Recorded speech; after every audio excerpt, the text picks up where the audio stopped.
Clara's garden was the quietest place in the world that morning. The air smelled of roses, damp soil, and sunlight. She moved carefully between the bushes, trimming each stem with steady hands. Gardening wasn't just a chore for her anymore.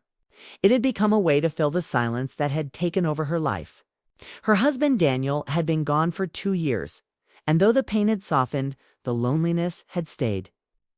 She found comfort in small, peaceful, things-clean gloves, trimmed flowers, the hum of bees that never stopped working. It was her little world, safe and still. The countryside around her home was almost empty. No cars, no visitors, only the distant sound of birds and the occasional wind brushing through the trees. Clara liked it that way. People meant questions, sympathy, or worse pity. She didn't need that anymore. She had learned to live quietly, with her garden and her memories. The roses were the ones Daniel had planted years ago, his favorite kind. They always bloomed late but beautifully, just like hymns slow to open up, but full of life once they did. As she leaned down to collect a few petals that had fallen near her boots, she heard something unusual, a faint crunching sound behind her, like someone stepping on gravel. She froze, straightened up, and turned quickly. Her heart gave a small jump. A man stood at the edge of her garden path, just beyond the gate, watching her. He wasn't close enough to be threatening, but close enough to surprise her. He looked like he had been traveling, his shirt dusty, his hair slightly messy, his expression uncertain. "Sorry," he said quickly, lifting a hand as if to calm her. "Didn't mean to startle you." Clara blinked, gripping the pruning shears in her hand. "Can I help you?" she asked, her tone polite but cautious. The man took a step closer, stopping at the gate. "I think I'm lost," he said. "I'm looking for the old McCarthy place. I was told it's down this road, but the signs are gone." Clara hesitated, studying him. His voice carried a mix of tiredness and sincerity. "You're standing in it," she said finally. He looked surprised. "Really? This is it?"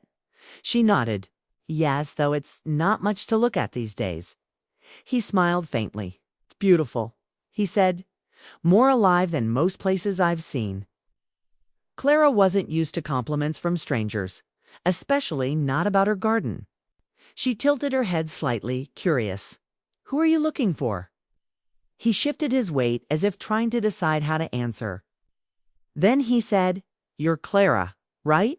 Clara McCarthy." "Yes," she replied slowly, her guard rising a little. He nodded, and for a second his eyes softened. "Then I guess we've finally met.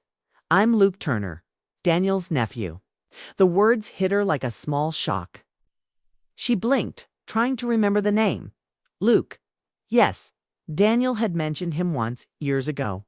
The nephew who had left town young, chasing work in different cities. He hadn't come to the funeral, hadn't written, hadn't called. Till now, she had almost forgotten he existed. Clara stepped closer, still unsure what to say. "Daniel's nephew?" she repeated. "I didn't know you were planning to visit." Luke shook his head. "I wasn't, not exactly.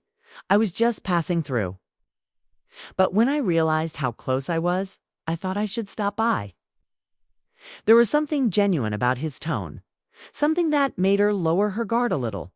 He looked like a man carrying more than just a backpack, maybe some kind of guilt or unfinished story.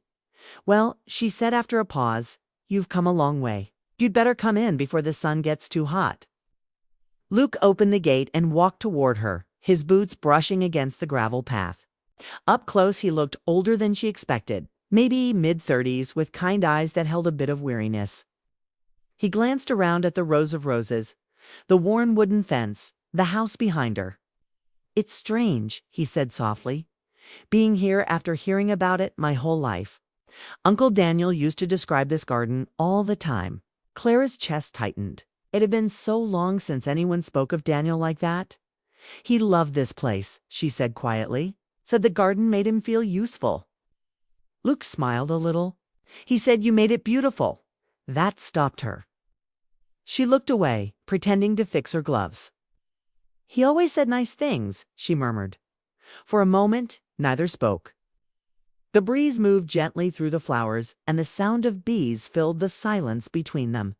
Luke seemed to study her face, not out of rudeness, but curiosity, maybe searching for a resemblance to the woman his uncle had once loved so deeply. He nodded toward the shed near the fence. "You do all your work in there?" "Yes," she said. "Daniel built it years ago. Still stands, though it creaks when the wind blows." Luke smiled faintly. "Mind if I see it?" Clara hesitated, unsure why he would want to. But then again, it was part of Daniel's world, the one Luke had never gotten to know. She nodded. "Sure, it's just tools and soil, nothing special." As they walked toward the shed, Clara felt a strange sense of unease and curiosity mix inside her. This man had Daniel's same calm way of moving, the same quietness before he spoke.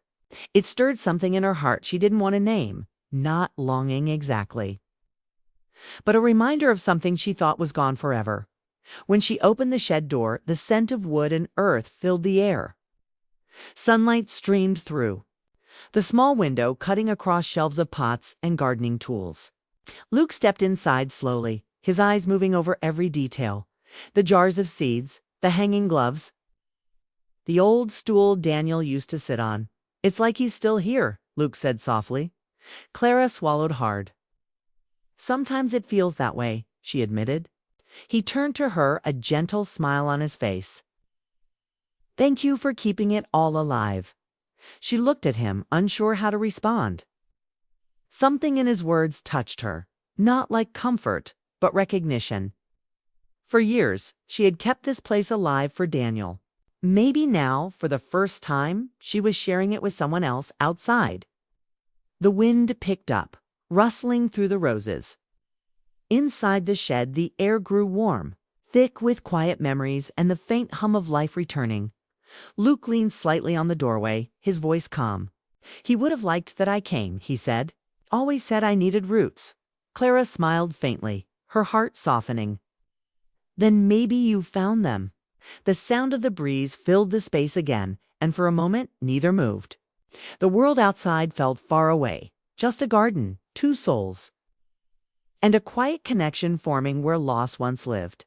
And though Clara didn't know it yet, that single afternoon, the one that began with trimming roses, was about to change everything.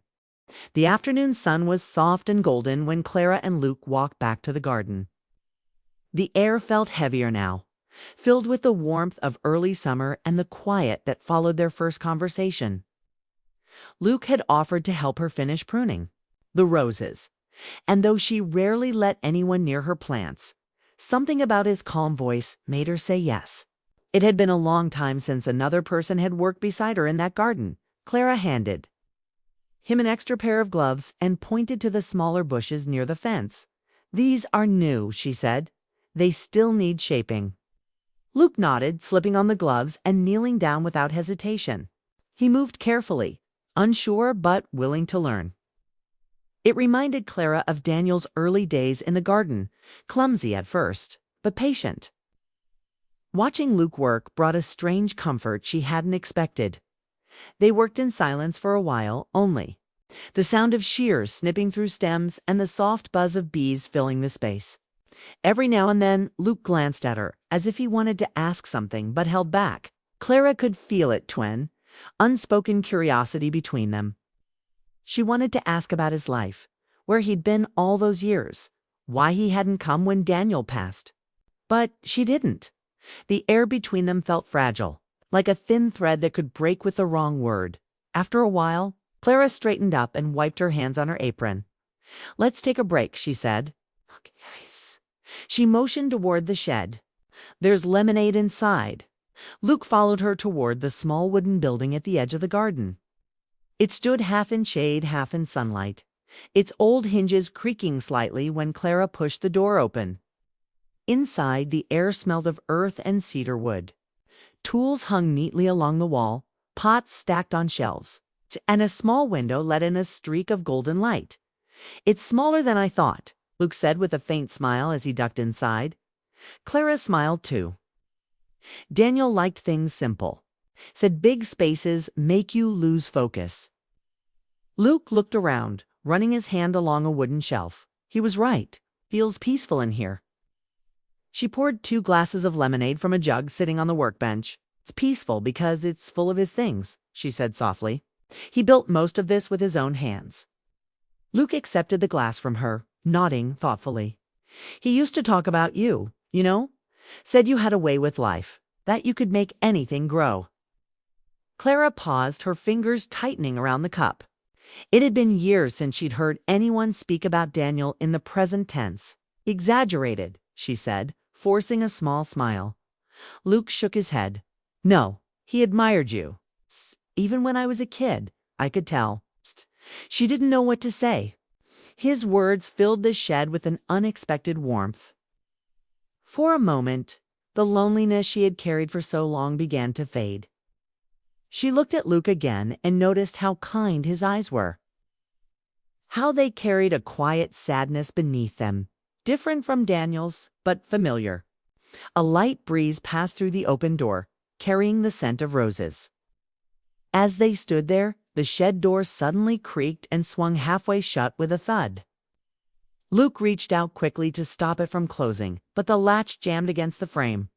Old hinges, Clara said with a small laugh. They stick sometimes. Luke tried again, pushing a little harder. Looks like it's stuck, he said, his voice calm but low. The light from outside dimmed slightly, and for a moment they stood close, facing each other in the narrow space.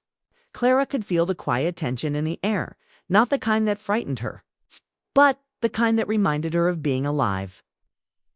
She took a small step back, trying to shake off the sudden rush of emotion. It's fine, she said gently. It does that when the air's too warm. Luke looked at her for a moment, then smiled and nodded. Guess it's been a while since someone took care of this place the way he did. She looked around the shed, her eyes softening. After he was gone, I tried to keep everything the same. It made it easier somehow. Easier, Luke repeated quietly, or harder to move on? Clara glanced at him, caught off guard by the honesty in his question. He didn't ask it to challenge hurt, sounded more like something he understood himself. She exhaled slowly. Maybe both, she admitted. For a moment, neither spoke. The silence wasn't awkward, just heavy with something they both felt but couldn't name. Luke finally managed to pull the door open again, letting in a bright stream of sunlight. The sudden warmth broke the spell that had settled over them. He stepped aside to let her pass. You first, he said softly. Outside the garden looked even brighter than before. The sunlight made the roses glow like they were alive, their colors deeper and richer. Clara stood there for a moment, breathing in the familiar scent, her thoughts spinning faster than she wanted them to. Luke's presence had stirred something in her, a strange mix of peace and longing. They walked back to the garden path, and Luke knelt again beside the roses. He said, I think I get why Uncle Daniel loved this place so much. It's quiet, but not empty. It feels honest. Clara watched him work, a faint smile touching her lips. That's what I always thought too, she said. Everything here tells the truth. Plants don't pretend. Luke looked up at her, his eyes catching the sunlight. Maybe that's why he loved you. Clara blinked, surprised by the gentleness in his voice. She didn't reply, but her heart gave a small, unsteady beat. It had been so long since anyone had spoken to her that way with warmth, but without pity. The rest of the afternoon passed in easy rhythm. They worked side by side, talking about small things, the weather, the town nearby, the road Luke had taken to get there. He told her about the years he'd spent moving from place to place, fixing cars and never staying long enough to call anywhere home. She listened quietly, her mind drifting between his words and the sound of the garden around them. When the light began to fade, Clara stood up and brushed the soil from her hands. That's enough for today, she said. You've done well for a first-timer. Luke grinned, standing too. I had a good teacher. As they walked back toward the house, the sky was painted in soft orange and pink. The world felt calm again, yet not the same as before. Something had shifted just slightly, but enough to make Clara aware of it. She didn't fully understand what it was, only that it had been a long time since she'd felt such quiet company. When they reached the porch, Luke looked back toward the shed, now glowing faintly in the sunset. "That door," he said with a half smile. "I'll fix it tomorrow." Clara followed his gaze, her expression thoughtful. "It's been stuck for years," she said softly. "Maybe it's time someone finally did." And though she was talking about the shed, part of her knew she meant something else entirely. That evening, when the sun dipped behind the trees, Clara and Luke sat on the porch with 2 mugs of tea. The garden glowed faintly under the fading light, and the air smelled of roses and rain. Luke had stayed longer than planned, fixing a loose fence board and bringing in tools before dark. Clara didn't mind. It had been years since she had shared her porch with anyone, and the quiet between them felt different, comfortable, almost peaceful. Luke leaned back in the old wooden chair, his eyes tracing the horizon. "It's strange," he said softly. "When I was a kid, Uncle Daniel used to send me letters about this place. I never thought I'd actually see it." Clara smiled faintly. He loved to write letters more than talk. Luke nodded, his expression warm. "He said you made every day brighter, even on the worst ones." Clara felt a small ache in her chest. "He said that all the time," Luke said. "He used to tell me that love wasn't about saying big things. It was about showing up every day." Clara stared at the garden, her throat tight. "He was right," she said quietly. "He always was."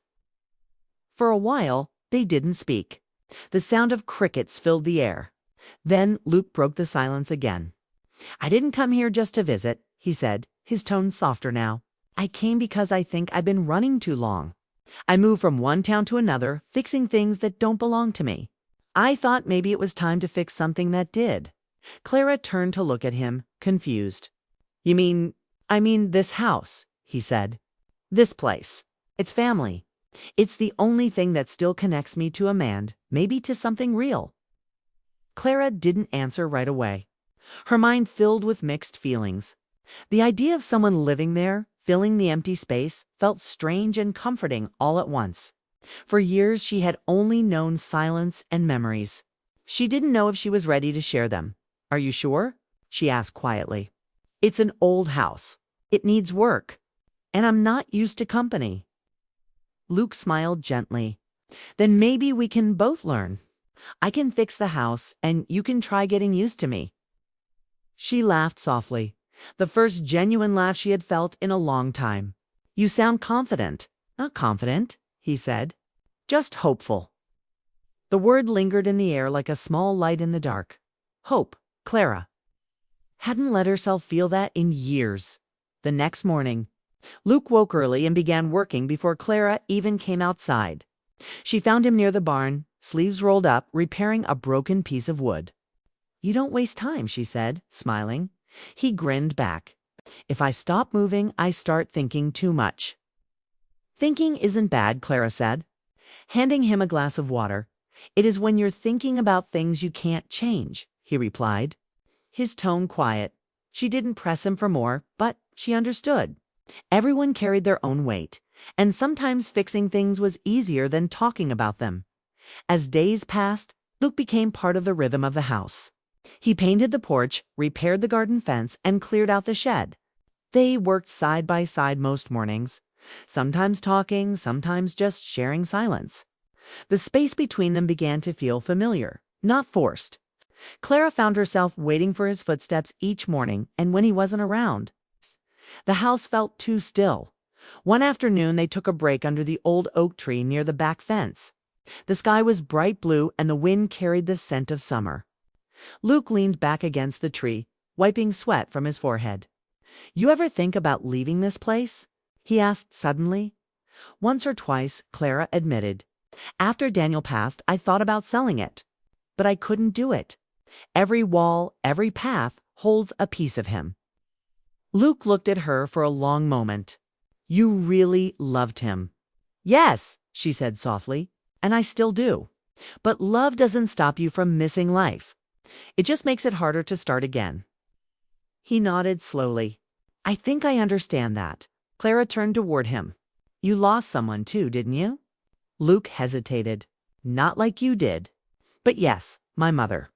A few years ago, she was Daniel's sister. Clara's eyes softened. He loved her dearly. He never stopped talking about her. Luke smiled faintly. She used to tell me that Uncle Daniel had a garden so full of love that even the flowers refused to die. I guess she was right. That made Clara laugh quietly. That sounds like something he would have said himself. Their laughter faded, replaced by something quieter, deeper. Luke's eyes met hers, and for a second, the world around them went still. Clara looked away quickly, pretending to adjust her gloves. Her heart beat faster than it should have. It wasn't attraction exactly, it was recognition. The feeling of finding someone who understood silence the same way she did. Later that evening, as the sky turned orange and purple, Luke finished repairing the porch railing. Clara brought out 2 plates of dinner, simple food, but warm and comforting. They ate on the steps, watching the fireflies appear one by one. Luke spoke first. Do you ever feel like life gives you a second chance when you least expect it? Clara thought for a moment. Maybe. Or maybe it just gives you someone to remind you that you're still here. He looked at her, and his voice grew softer. You've reminded me of that. Clara's breath caught slightly, but she smiled. You've reminded me too. The wind brushed gently through the garden, carrying the scent of roses again. Somewhere in the distance, thunder rumbled softly, summer storm building far away, when the first drops of rain began to fall. They moved to the porch, standing close under the wooden awning. The air smelled fresh, alive. Luke looked out at the rain hitting the roses, his voice barely above a whisper. I can see why he loved it here. It feels like the world slows down. Clara nodded, her gaze distant. It's where I learned that peace doesn't mean forgetting. It means finding beauty even when something's missing. Luke turned to her, his expression thoughtful. Maybe that's what we're both doing, trying to find peace. The rain grew heavier, drumming softly on the roof. For a long while, they just stood there, neither speaking. The silence wasn't empty anymore. It was full of something new, something neither of them could name yet, but both could feel. When the storm passed, Luke took a deep breath and said quietly, Clara, I meant what I said about staying. Not just for a few days. For a while, if you'll let me. She looked at him, surprised but calm. You really want to? Yes, he said simply. This place feels like home. And maybe we both need that. Clara didn't answer right away. The idea scared her, but it also filled her with warmth. For the first time in years, she didn't want the house to be empty when she went to bed. She wanted the sound of footsteps, the clatter of tools, the gentle company of someone who understood quiet. Finally, she nodded. You can stay in the guest room. Daniel would have liked that. Luke smiled a small, grateful smile that said more than words could. Thank you, Clara. That night, she lay in bed, listening to the faint creak of floorboards and the soft hum of rain outside. It felt strange, but in a good way. The house didn't feel lonely anymore. Something had changed. She stared at the ceiling, her thoughts tangled with questions she couldn't answer. She wasn't in love, not yet. But her heart, once silent and guarded, had started to stir again. And somewhere deep down, she knew this was only the beginning. Weeks passed quietly, and life at the old house began to feel new again. The mornings started with the sound of birds and the soft clinking of tools as Luke worked in the garden beside Clara. The days moved with purpose, painting the porch, trimming the roses, repairing old fences. For years, the house had felt frozen in time, like it belonged to a memory. But now it was alive again, and Clara could feel the change in every corner. Luke fit into the rhythm of the home as if he had always belonged there. He never pushed, never tried to fill the silence with empty talk. Instead, he worked with steady hands, always patient, always kind. Some days he hummed while fixing something, and other times he simply sat with her under the oak tree, listening to the wind move through the leaves. There was a gentleness about him that reminded Clara of Daniel, but also something different. something that made her feel safe in the present instead of trapped in the past. One morning, Clara stepped outside and found Luke kneeling near the rose bushes Daniel had planted years ago. Sky was clear, and the sun poured through the branches, lighting up his face. He was studying the flowers carefully, as if they held a secret. "They're starting to bloom early this year," he said, glancing up with a small smile. Clara nodded, setting down her watering can. "They always bloom when the weather warms sooner. Daniel used to say it meant the season was kind." Luke smiled faintly. "Maybe it's being kind to you now." His words caught her off guard. For a moment, she couldn't find anything to say.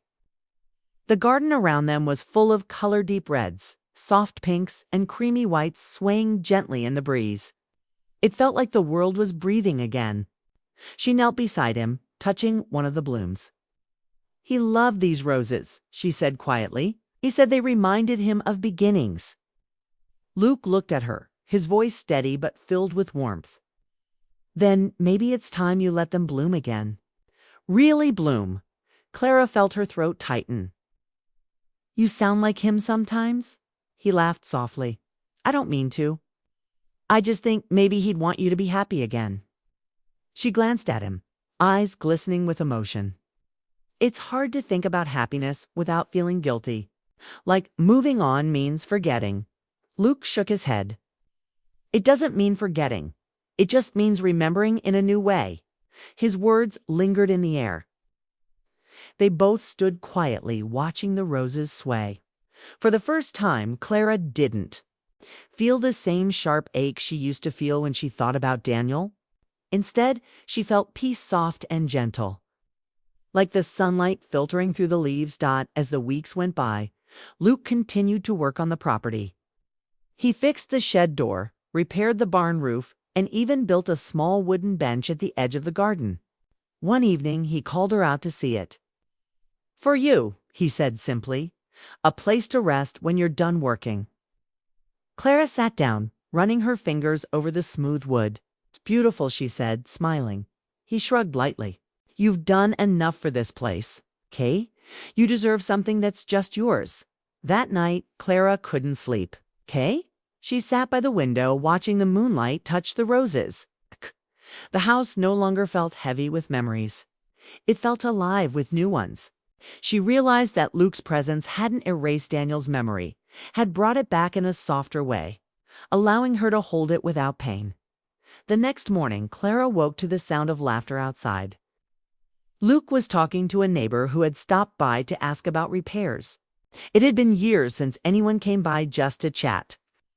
She stood at the door, listening to Luke speak with that calm, easy warmth. The sight made her smile.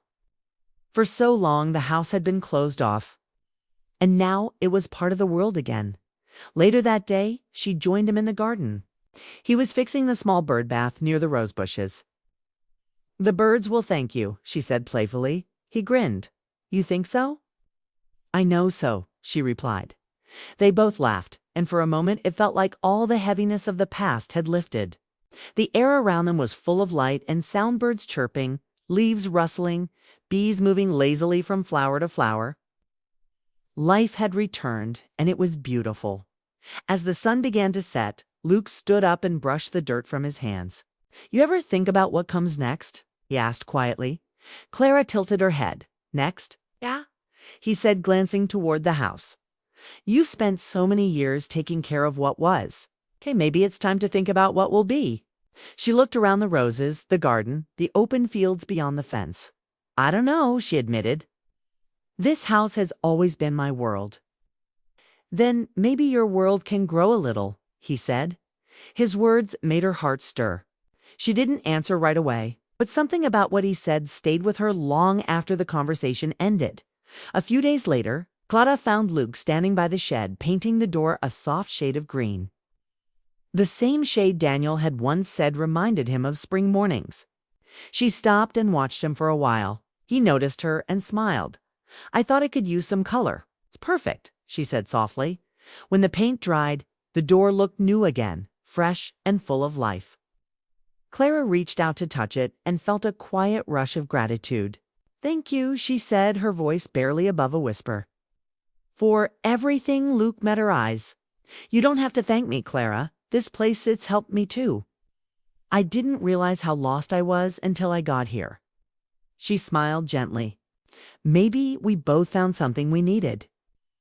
That evening, they sat on the porch again, watching the sky turn pink and gold. The garden shimmered in the fading light. The roses looked fuller, brighter than ever before. Clara leaned back, closing her eyes for a moment, letting the peace of the moment sink in. Luke spoke quietly beside her. You know, I think your roses are stronger than most people. They survive everything, rain, frost, time, and still find a way to bloom. Clara opened her eyes and smiled. Maybe that's what love does. It changes, but it never dies. The two sat in silence as the first stars appeared in the sky. The world felt still, safe, and full of quiet promise. The grief that once filled Clara's heart had softened into something else, something like gratitude, something like hope. When Luke stood to go inside, Clara reached out and gently touched his hand. Luke, she said softly, you've brought light back into this house. Into me? He looked at her, his expression tender. I think the light was always here. You just needed someone to remind you. She smiled, eyes glistening. Maybe so. As the night deepened, the house stood quietly, surrounded by the soft glow of the garden. The roses swayed gently in the evening breeze, their petals catching the moonlight. For the first time in years, Clara didn't feel alone. She didn't feel like she was living in the shadow of what was lost. The garden had bloomed again. And so had her heart. And though neither said the words aloud, both of them knew the story. Of that house, of that garden, and of two souls finding peace after pain was just beginning.